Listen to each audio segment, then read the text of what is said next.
आज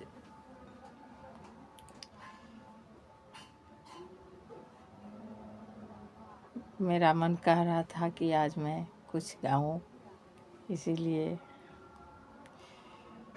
है तो कुछ तकलीफ, लेकिन तब पर भी सब कुछ तो भूल सकते हैं, लेकिन गुरु का कार्य नहीं भूल सकते हैं। क्योंकि साहब ने ऐसा चीज़ हम सबको दिया है, बहुत अनमोल, जिनका कोई मोल नहीं है। ऐसा चीज़ हम सबको दिया है, तो मन किया कि आज कुछ बोलूं। तो देखिए, साहब ने हमको 3 सूत्र दिया है। साहब के द्वारा मुझे 3 सूत्र मिला है। पहला है दया मांगना, दूसरा है चर्चा करना, तीसरा है नमः शिवाय से गुरु के चरणों में प्रणाम करना। कहना, हे शिव आप मेरे गुरु हैं, मैं आपका शिष्या हूँ, मुझ शिष्या पे दया कीजिए। हे शिव आप मेरे गुरु हैं, मैं आपका शिष्या हूँ, मुझ शिष्या पे दया कीजिए। तीसरा विधा है नमः शिवाय से गुरु के चरणों में प्रणाम करना। दूसरा विधा है एक दूसरे को बताना, एक दूसरे के साथ विचार करना कि हे गुरु भाई, हे गुरु बहन, हमने शिव को गुरु माने हैं। मेरा गुरु परम दयालु है, आदि गुरु है, जगत गुरु है, परम पिता परमात्मा है। मैं उन गुरु का शिष्य हूँ, मुझ पे दया करता है। आप भी बना के देखिए, आप पे भी गुरु दया करेगा। तीसरा विधा है नमः शिवाय से गुरु के चरणों में प्रणाम करना। एक गुरु भाई था और एक गुरु बहन थी। जब गुरु बहन ने अपनी गुरु का कहीं भजन करना, चर्चा करना, कहीं भी जाती थी, तो उनके मन में एक लालसा रहता था कि मेरा भी परिवार, मेरा भी बेटा कुछ करे, आगे बढ़े। तो सब कोई करता था, तो उसको एक ही लड़का था। लड़का जो था ना, तो बहुत वो था कि नशा करना, दारू पीना, ऊपर से वो जुआ खेलना, अनकी संगति गलत था। गुरु बहन जाती थी तो सब कोई कहता था क्या कि हे गुरु बहन, तुम उनको कहीं ओझा के पास ले जाओ और नहीं तो डॉक्टर के पास दिखाओ, ठीक हो जाएगा। तो उसने एक ही जवाब देती थी कि नहीं, हमें ओझा के पास जाना है, नहीं डॉक्टर के पास जाना है। ठीक है, जैसे महादेव रखेगा, जैसे भी रखे, हम उन्हीं का बात मानते हैं और उन्हीं का काम करते हैं, वही हमें दया देगा। जैसे रखेगा वो, वैसे ही रहेंगे हम। तो एक दिन महादेव, माँ पार्वती दोनों विचार करने लगा कि देखिए, ये इतना बड़ी मतलब शिष्य है, इतना इच्छा से आपको पूजता है, इतना इच्छा से आपको गुरु माने हैं, तो कुछ तो उनके लिए करिए।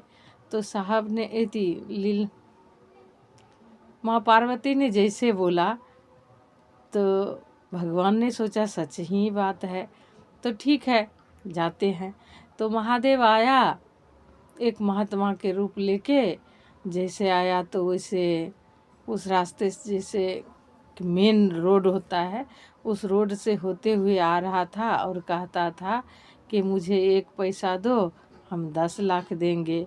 1 पैसा दो। किसी के दरवाजे पे गया, कोई नहीं दिया, कोई नहीं दिया, सबकन गया, कोई नहीं दिया। बोला ये पागल है महात्मा, जो कहता है कि तुम 1 रुपया दो, हम 10 लाख देंगे। कोई 1 रुपया का बदला कहीं 10 लाख देता है, जो वो देगा। यही बात सोचते हुए वो जा रहा था। जाते जाते जहाँ उस लड़के ने सबके संगति में जुआ खेल रहा था, उसी जगह जाके बोला कि बेटा मुझे 1 रुपया दो, हम तुम्हें 10 लाख देंगे। तो उसने सोचा कि अरे पागल तो नहीं हो गया ये महात्मा? 1 रुपया देंगे तो ये कहाँ से देगा 10 रुपया? ये तो खुद मांग रहा है। तो फिर मन में सोचा कि अच्छा ठीक है, अगर ये कहता है तो 1 रुपया में लगा क्या है। वो बोला कि बाबा 1 रुपया अगर हम देते हैं तो आप करिएगा क्या?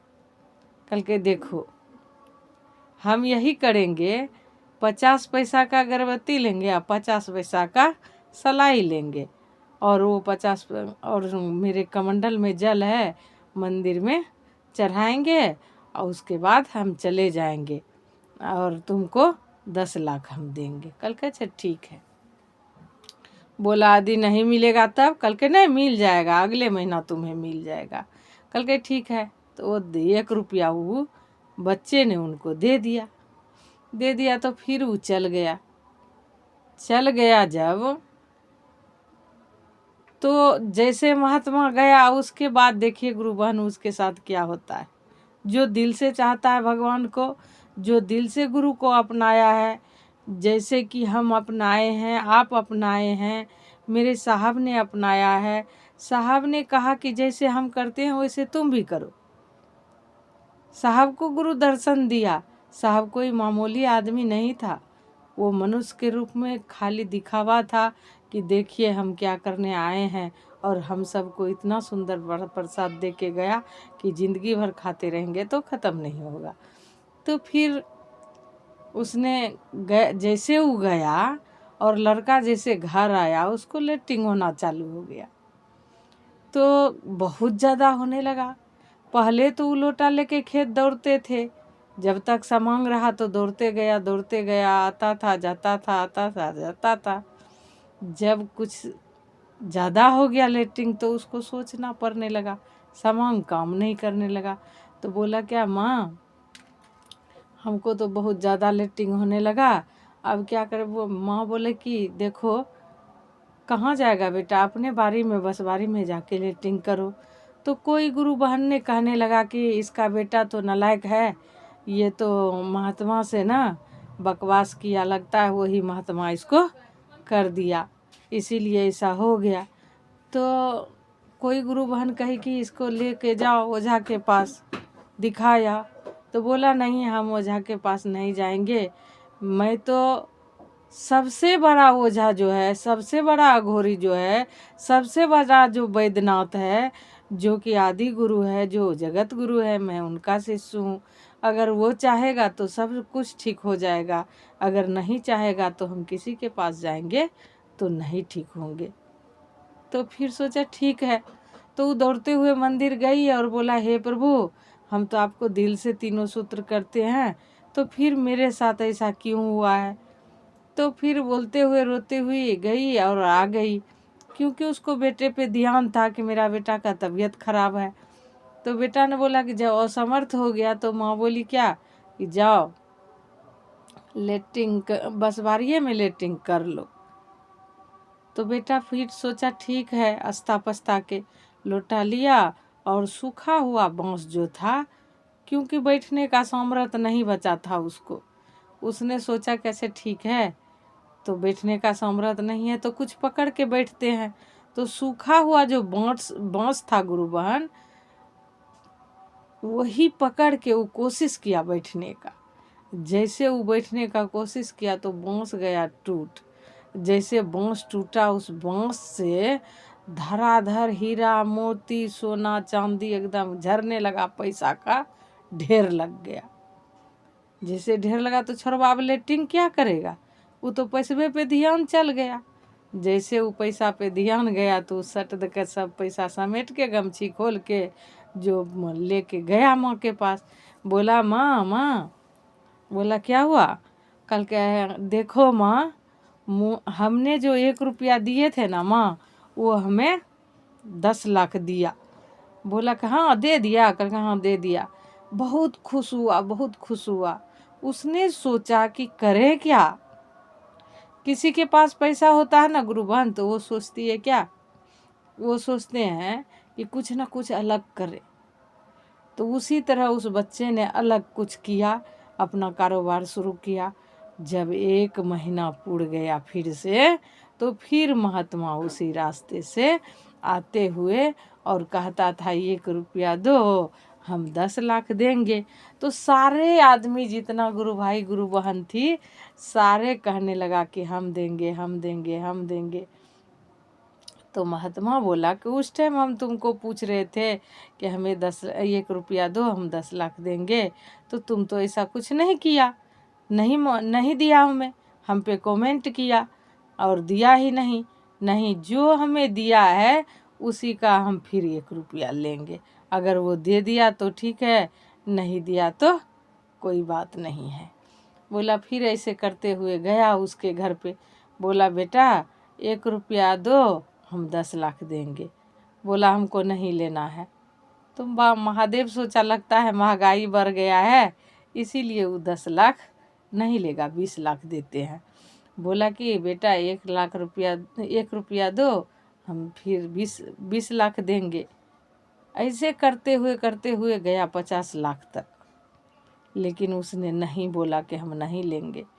तो माँ ने कहने लगा कि बेटा अगर ये मतलब ये बाबा दे रहा है तुमको तो 1 रुपया दे दो और तुम ले लो। बोला माँ इसका पैसा मत लो। कल के क्यों? कल के ये तो देता है ज़रूर, लेकिन हगा हगा के देता है, इसीलिए हमको इनका पैसा नहीं चाहिए और हम मेहनत करेंगे, हमें पैसा मिलेगा, हमका इनका पैसा नहीं चाहिए।